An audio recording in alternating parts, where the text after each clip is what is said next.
passing voter ID laws and voter suppression laws, and with the greatest gap between rich and poor in the history of our democracy, we are still working on the twin evils of discrimination and economic deprivation. Now, I'm going to talk a little bit more in depth because, ladies and gentlemen, we do not honor Dr. King with words if we want to live up to his legacy. I'm here to talk about honoring Dr. King with action, and specifically with action to deal with economic injustice. Because, brothers and sisters, as we stand here today, the greatest crisis facing our country is economic inequality, the exploding gap between rich and poor. And the reason it is a problem, thank you, is because most people in America do not like to talk about economic inequality. Most politicians do not like to talk about economic inequality. Well, the election we just had in New York, I think, shows people that here in New York, we are not afraid to talk about economic inequality. So, I'm a part of this movement along with you, and I just want to say a little bit about some of the work that I've been doing and announce some things that I've never done before that we're going to announce here today. As you know, since I've been the Attorney General, I've dedicated my time and my effort to pursuing those who caused the collapse of the American economy and to holding them accountable.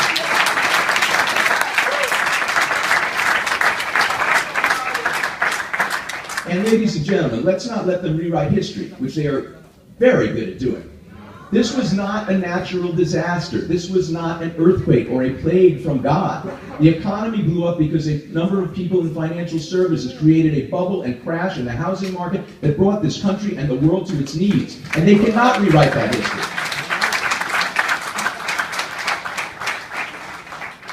In the crash, $7.4 trillion of home equity was wiped out. The wealth of the American middle class was destroyed. This happened in 2008, and they want us to forget.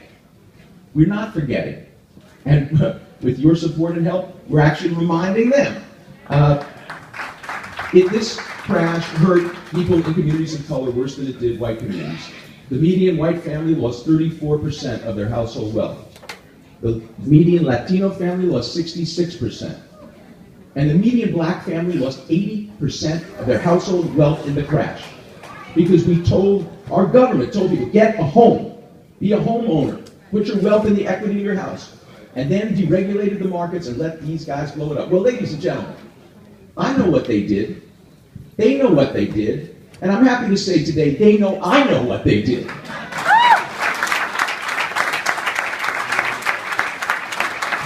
Action, not words. What have we done? I am proud that as your Attorney General, I have already collected billions of dollars, including the largest penalty ever imposed in the history of the United States when J.P. Morgan Chase gave us $13 billion.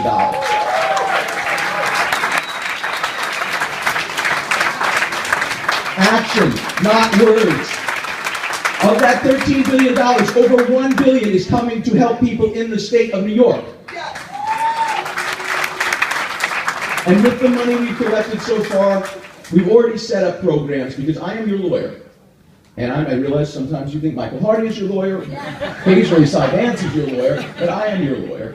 And when I took office, I realized that people were being thrown out of their homes when they shouldn't have been, because they didn't have access to a lawyer. Half of the families in New York facing foreclosure never had a chance to talk to a lawyer, and I made a commitment here to you that as long as I'm Attorney General, no one in New York will lose their home because they can't get a lawyer, and we have funded legal services programs all across the state. No one in the state of New York will lose their home because they can't get a lawyer. We've also funded land banks so that in devastated communities across the state, our local governments can buy up abandoned properties, rehab them for low-income housing, rehab them and bring up the whole community that was laid low by the crash of the economy.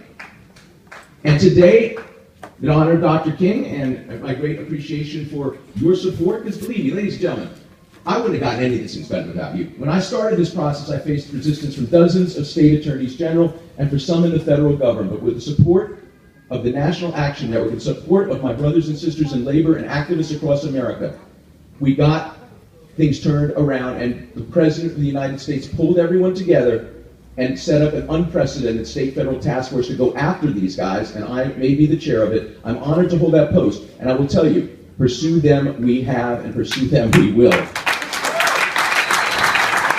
So today,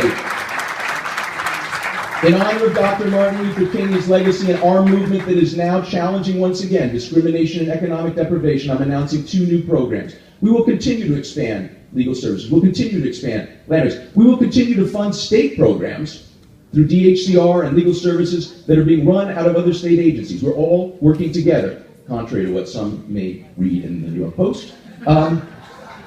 And ladies and gentlemen, the new programs I'm announcing today are as follows.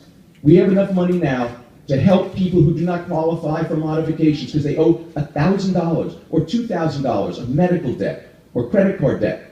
We now will have a homeowner loan problem to get them over that hump and to demand that the banks deal with them. You're no longer blocked out of financing. You'll no longer be blocked out. In New York, by the way, we're the only state that has these programs, so pat on the back for everyone in New York State and local government. Ladies and gentlemen, our final program, and this is something that is unprecedented. We now have enough resources, and we will continue to seek resources from others who caused the collapse of the economy. Let me say a good word about J.P. Morgan Chase.